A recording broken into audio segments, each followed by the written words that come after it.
Bismillahirrahmanirrahim. Assalamualaikum warahmatullahi wabarakatuh. Alhamdulillahi rabbil alamin. Wassalatu wassalam ala ashrafil anbiya'i wal mursalin. Sayyidina Muhammadin wa ala alihi wa ashabihi ajma'in. Rabbi shrah li sadri wa yassir li amri wahlul 'uqdatam min lisani yafqahu qawli. ربنا زدنا علما وعملا يا أكرم الأكرمين أما بعد.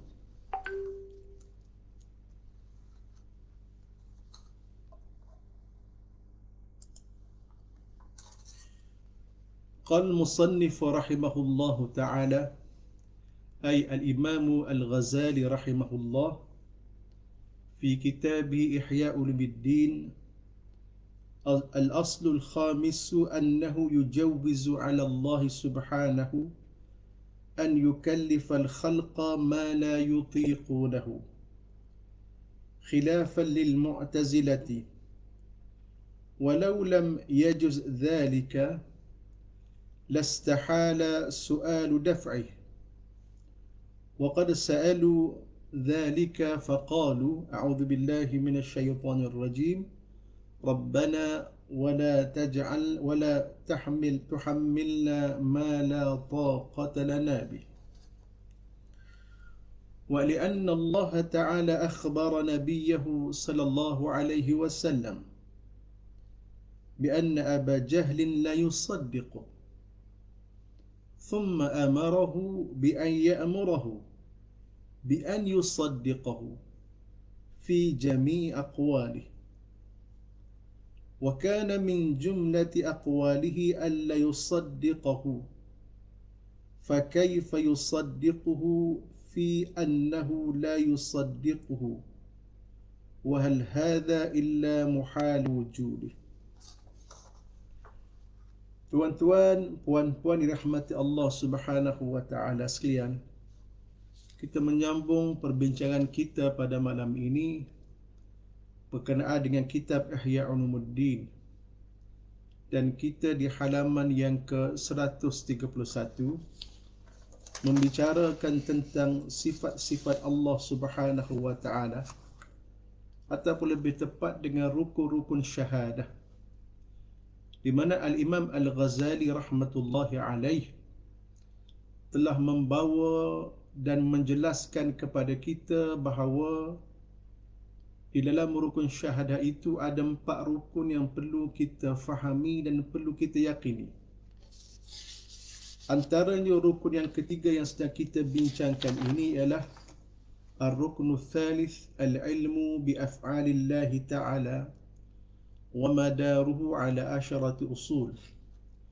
Rukun yang ketiga iaitu berilmu ataupun beriman dengan af'al Allah Subhanahu wa taala, dan babnya ataupun perbincangannya ada 10 perkara.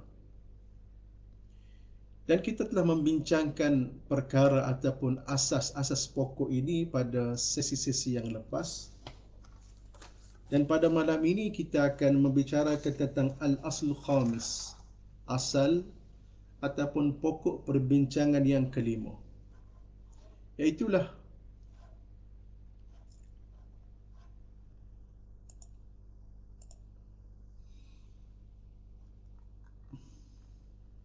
bahawa kata dia yujawwizu 'ala Allah subhanahu, bahawa jaiz. Jaiz ni maksudnya tidak menjadi wajib dan tidak mustahil bagi Allah Subhanahu wa taala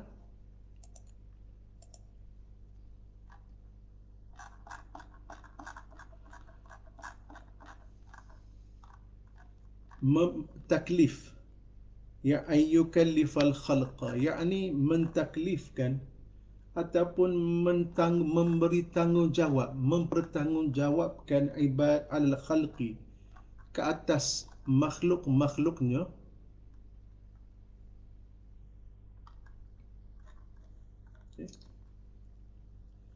ma la yutiqunahu, apa yang tidak mampu dipikul oleh makhluk, oleh hamba-hambanya.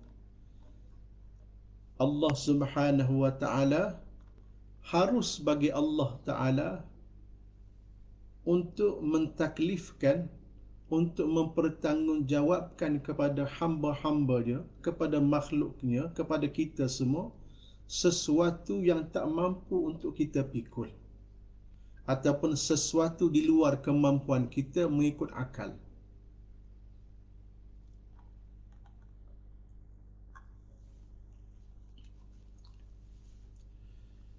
Khilafan lil mu'tazilati, khilaf bagi mu'tazilah.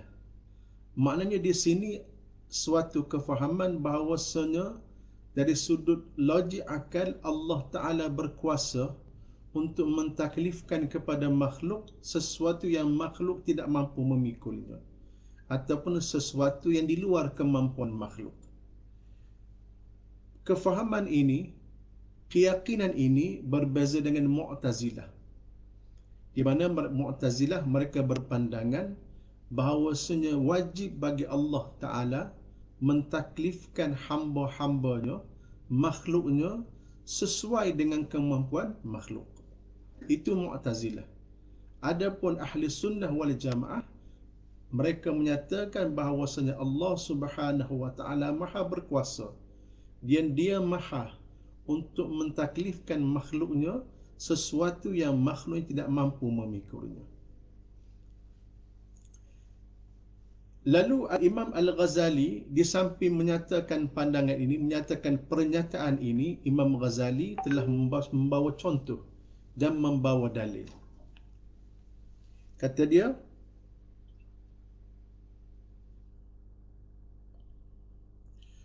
walau lam yajuz dhalika lastahalu su'alu daf'i. Okay. Sekiranya perkara ini tidak harus berlaku, maknanya mentaklifkan hamba dengan sesuatu yang hamba tidak mampu memikulnya. Okay. Kalau tidak harus perkara ini, maka lastahala, maka mustahil ataupun tidak boleh kita memohon kepada Allah Subhanahu wa taala untuk menolak sesuatu yang kita tidak mampu. Okay. Maknanya kalau sekiranya Allah Ta'ala tidak boleh mentaklifkan hambanya di luar kemampuan hambanya, maka hambanya juga mustahil untuk memohon kepada Allah Subhanahu wa taala menolak sesuatu yang di luar kemampuan dia. Dan ini ada di dalam Al-Quran. Dan begitu juga sebagaimana Nabi Musa alaihissalam memohon kepada Allah Ta'ala untuk melihat kepada Allah Ta'ala. Sekalipun mustahil bagi Nabi Musa makhluk untuk melihat Allah Subhanahu wa taala di dalam alam ini, tapi Nabi Musa minta. Maka ini menunjukkan, dalil ini menunjukkan, kata dia, bahawasanya Allah Ta'ala mampu mentaklifkan kepada hamba-Nya sesuatu yang tidak mampu, kerana manusia berhak untuk memohon doa kepada Allah Subhanahu wa taala. Wa qad sa'alu dhalik, dan sememangnya manusia telah memohon kepada Allah Ta'ala. Di mana? Dalam surah Al-Baqarah ayat 286. Rabbana wa la tuhammilna ma la taqata lana bih. Wahai Tuhan kami, janganlah engkau pikulkan ataupun bebankan ke atas kami apa yang tidak kami sanggupi. Doa ini memberi suatu pengertian kepada kita bahawasanya Allah Subhanahu wa taala berkuasa, harus untuk Dia mentaklifkan kepada hamba sesuatu yang hambanya tidak mampu untuk memikulnya, kerana adanya doa untuk menolak sesuatu yang manusia tidak mampu pikul. Okay. Ini satu dalil di atas pernyataan yang dikemukakan oleh Al-Imam Al-Ghazali rahmatullahi alaih. Dan begitu juga antara dalil yang lainnya juga ialah li'anna Allah Ta'ala, kerana Allah Subhanahu wa taala akhbara nabiyahu sallallahu alaihi wasallam bi anna Aba Jahlin la yusaddiq. Dan dalil yang kedua, kata Al-Imam Ghazali, di mana Allah Subhanahu wa taala telah menyerangkan kepada Nabi Muhammad sallallahu alaihi wasallam bahawasanya Abu Jahal ataupun nama penuhnya Amr bin Hisham Al-Qurashi la yusaddiquhu, tidak akan beriman dengan dia. Nabi SAW tahu melalui perkhabaran Allah Ta'ala bahawasanya Abu Jahal akan menentangnya dan sekali-kali tidak beriman dengannya. Walaupun demikian, thumma amarahu bi an yusaddiqahu fi jami' aqwalih. Tapi dalam masa yang sama, Allah Subhanahu wa Ta'ala menyuruh Nabi Muhammad untuk berdakwah kepada Abu Jahal supaya Abu Jahal ini beriman dengan Nabi Muhammad sallallahu alaihi wasallam. Abu Jahal tak akan beriman. Nabi buatlah apa sahaja pun, Nabi usaha semacam mana sekalipun, Abu Jahal tidak akan beriman. Walaupun demikian, dalam keadaan Abu Jahal sememangnya tidak akan beriman sampai bila-bila, mustahil Abu Jahal beriman. Nabi tidak mampu berbuat apa, tidak mampu berbuat sesuatu untuk meyakinkan Abu Jahal, tetapi Allah Subhanahu wa Ta'ala tetap memerintahkan, dalam kata lain mentaklifkan Nabi Muhammad agar memerintahkan, agar berdakwah kepada Abu Jahal supaya Abu Jahal beriman dengan Nabi Muhammad sallallahu alaihi wasallam.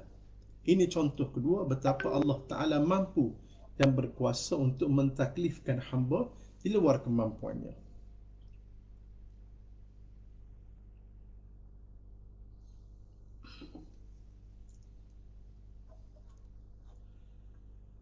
Wa kana min jumlati aqwalih annahu la yusaddiq.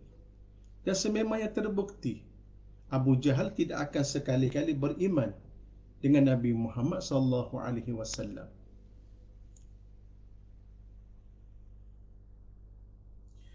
فَكَيْفَ يُصَدِّقُهُ فِي أَنَّهُ لَا يُصَدِّقُ. Kata dia, bagaimana Abu Jahal akan beriman sedangkan dia sekali-kali tidak pernah mempercayai Nabi Muhammad sallallahu alaihi wasallam, mengakui Nabi Muhammad itu pesuruh Allah Subhanahu wa Ta'ala. وَهَلْ هَذَا إِلَّا مُحَالُ وَهَلْ هَذَا إِلَّا مُحَالُ وُجُودِهِ. Tidakkah ini selain daripada mustahil adanya. Jadi dua contoh ini, contoh doa kita memohon kepada Allah Subhanahu wa Ta'ala untuk Allah Ta'ala jangan mentaklifkan kita dengan sesuatu yang kita tidak mampu, dan juga contoh betapa Nabi Muhammad diperintahkan untuk berdakwah kepada Abu Jahal dalam keadaan Abu Jahal telah dimaklumkan oleh Allah Ta'ala bahawa ia sekali-kali tidak akan beriman dengan Nabi Muhammad. Ini membuktikan bahawasanya dari sudut akidah dan keyakinan kita bahawa Allah Ta'ala berkuasa dan mampu mentaklifkan kepada makhluk sesuatu yang makhluk tidak mampu pikul ataupun sesuatu yang di luar kemampuan makhluk. Ini al-aslul khamis ataupun pokok yang kelima yang kita bincangkan pada malam ini.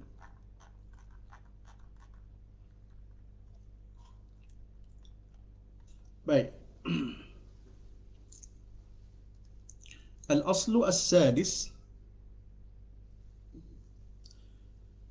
anna Allah azza wa jal ilamul khalqi wa ta'dhibuhum min ghairi jarmin sabiqin wa min ghairi thawabin lahiqin khilafan lil mu'tazilati. Okay. Asas ataupun pokok perbincangan yang keenam ialah Allah Ta'ala ini harus ilamul khalqi, menyeksa makhluk, wa ta'dhibuhum, dan mengazabkan makhluk, min ghairi jarmin sabiqin, tanpa ada dosa yang terdahulu, wa min ghairi thawabil lahiqin, dan tanpa ada pahala yang akan datang. Allah Ta'ala berkuasa untuk menyeksa makhluk, untuk menyakiti makhluk, walaupun makhluk tidak melakukan sebarang dosa ataupun makhluk tidak membuat pahala selepas daripada ini. Khilafan lil mu'tazilati, berbeza bagi mu'tazilah. Okay? Kerana bagi mu'tazilah penyiksaan, kesakitan ini mesti ada gantiannya dengan sesuatu. Mesti ada gantiannya dengan sesuatu. Bi'iwadil lahiqin au jarmin sabiqin. Sama ada untuk mendapat pahala yang mendatang ataupun kan dosa-dosa yang terdahulu. Tapi bagi kita Ahlus Sunnah wal Jamaah, Allah Ta'ala itu berkuasa untuk menyeksa kita. Apakah sebabnya asas ini? Apakah asas, apakah kefahaman di atas ini? Apakah dalil di atas asas ini? Kata Imam Al-Ghazali, li'annahu mutasarrifun fi mulkihi, fi milkihi. Kerana Allah Subhanahu wa Ta'ala mutasarrif, berkuasa penuh untuk menguruskan hak milik dia. Allah Ta'ala Tuhan yang maha berkuasa, kita makhluk merupakan milik Allah Subhanahu wa Ta'ala. Maka bagi pemilik, dia berkuasa penuh untuk melakukan apa sahaja terhadap barang pemilikannya. Ini asas dia. Okay. Wala yutasawwaru ay ya'dua tasarrufuhu milkahu. Okay. Dan tidak logik, tidak tergambar dan tidak mungkin sama sekali bahawasanya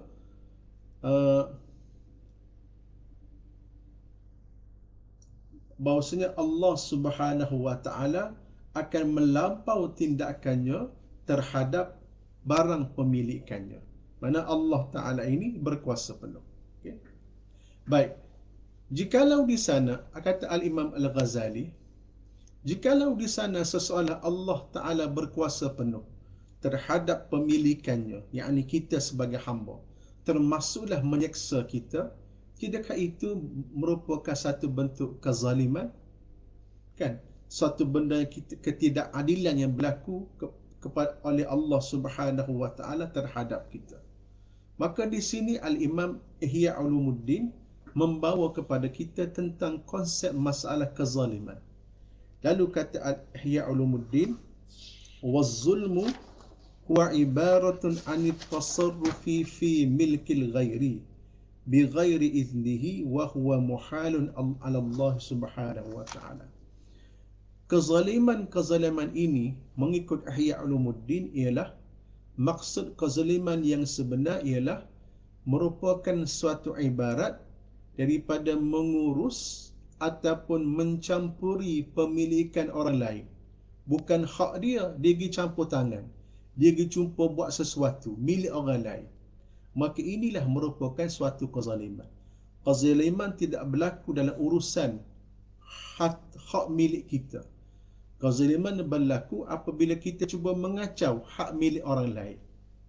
Wa huwa muhalun 'ala Allah Subhanahu wa Ta'ala, dan itu perkara yang mustahil bagi Allah Subhanahu wa Ta'ala. Allah Ta'ala tidak mengacau ataupun tidak cuba mengurus hak milik orang lain. Betapa tidak, fa innahu la yusadifu li ghairihi milkan hatta yakuna tasarrufuhu fihi zulman. Kerana sebenarnya tidak ada satu pemilikan, suatu milik yang bertepatan sebagaimana pemilikan Allah Subhanahu wa Ta'ala, sehingga kan Allah Ta'ala nak pergi kacau hak milik dia. Okay. Mana Allah Ta'ala tidak akan mengacau hak milik orang lain, itu betul. Dan sebagaimana kita panggil hak milik orang lain itu tidak wujud setanding dengan hak milik Allah Subhanahu wa Ta'ala. Jadi bagaimana Allah Ta'ala ini berkuasa penuh. Semua perkara di dunia ini, ciptaan Allah Ta'ala ini sememangnya merupakan milik Allah Subhanahu wa Ta'ala. Wa yadullu ala jawazi zalika wujudi. Wa yadullu ala jawazi zalika wujudu. Maka ini menunjukkan harusnya, ini semua kefahaman ini menunjukkan harusnya wujud, bahawasanya penguasaan penuh Allah Subhanahu wa Ta'ala dan juga penyiksaan, kita panggil menyakiti Allah Ta'ala terhadap makhluknya. Jadi maknanya Allah Ta'ala itu berkuasa penuh terhadap pemilikannya.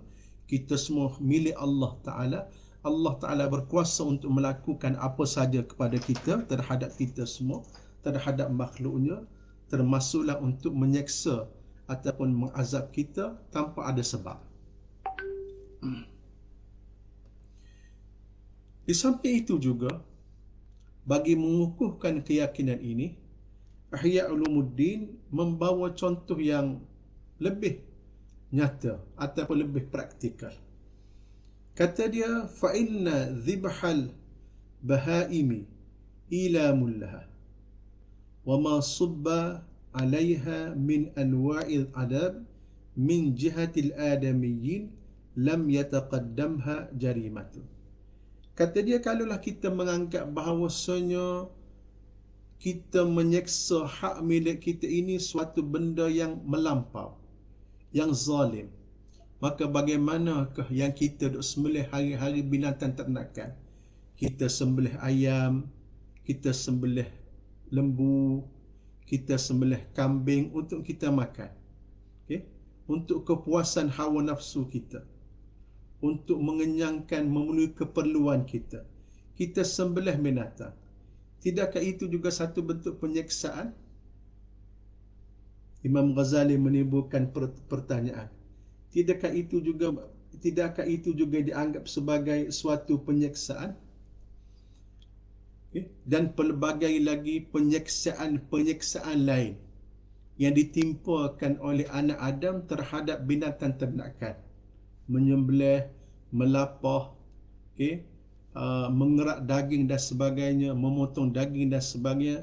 Tidakkah ini dianggap satu penyeksaan? Dan kalau ia satu penyeksaan, mengapakah kita tidak katakan ini juga satu bentuk kezaliman? Imam Ghazali cuba menimbulkan pertanyaan.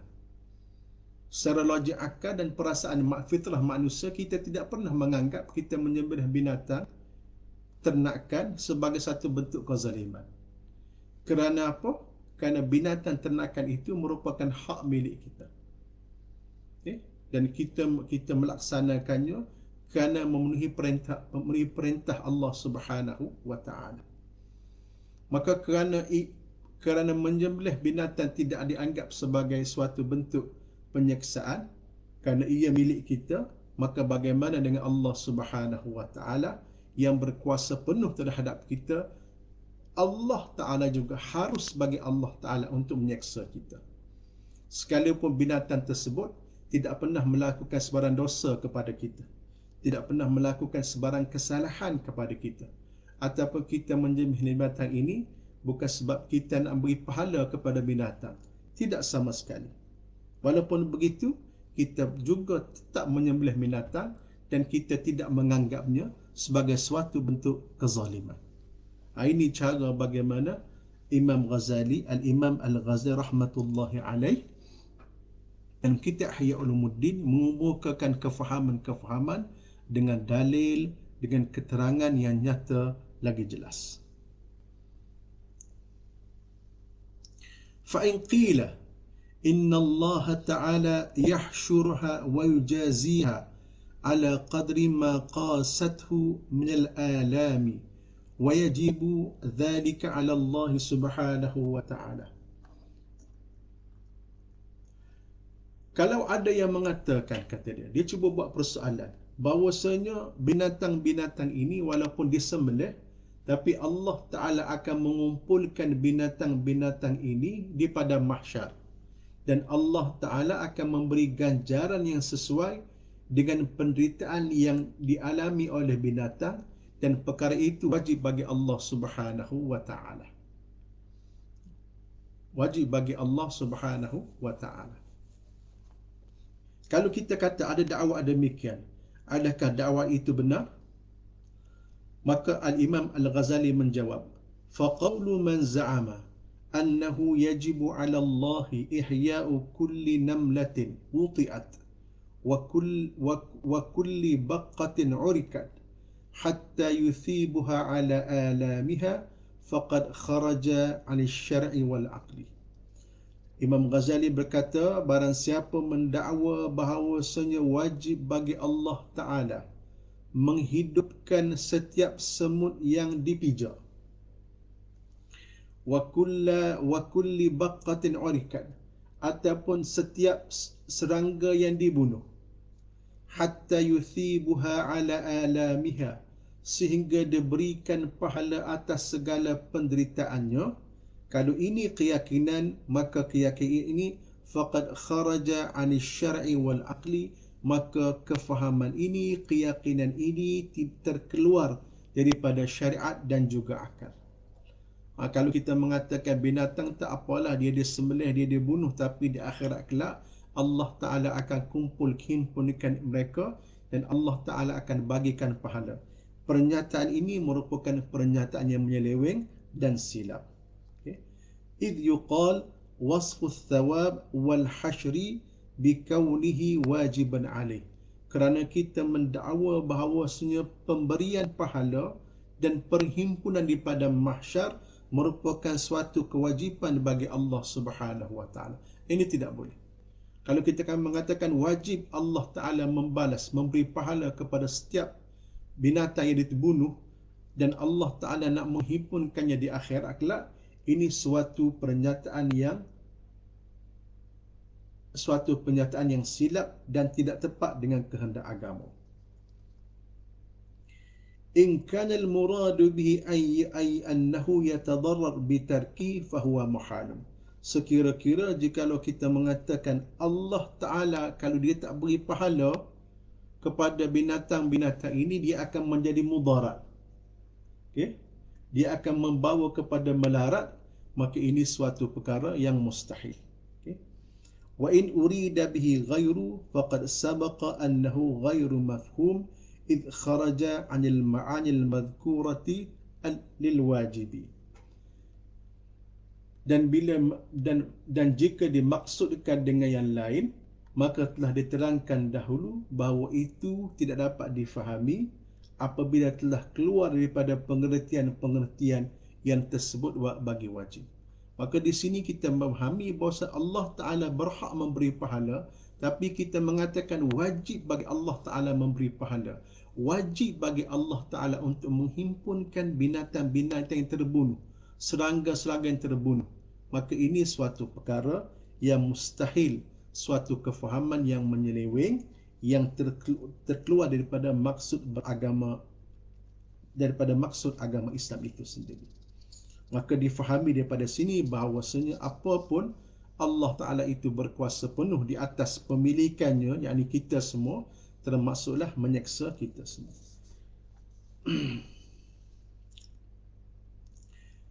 الأصل السابع أنه تعالى يفعل بعباده ما يشاء فلا يجب عليه رعاية الأصلح لعباده.